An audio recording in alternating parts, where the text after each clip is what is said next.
భక్తి మారిపోతుంది, ఆత్మీయత చచ్చిపోతుంది, అంత నాసిరకం భక్తి బయలుదేరింది, నాణ్యత లోపిస్తుంది, భక్తిలో పట్టు తగ్గిపోతుంది.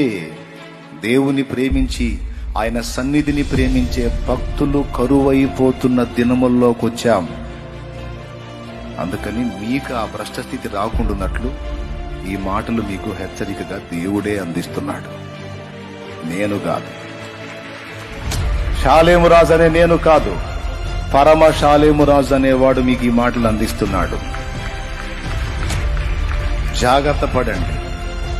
దైవ చిత్తాన్ని, సంకల్పాన్ని గుర్తుపట్టి దేవునికి సమీపమై ఆయనకు నచ్చి ఆయన మెచ్చేటువంటి భక్తి చేసి ఆయన్ని ప్రేమించి ఎన్ని రోజులు నీకు భూమి మీద కాలం ఇచ్చాడో అన్ని రోజులు నీ జన్మ చరితార్థం చేసుకొని ఆయన దగ్గరికి చేరటం మన బాధ్యత. కాబట్టి చెవులు గల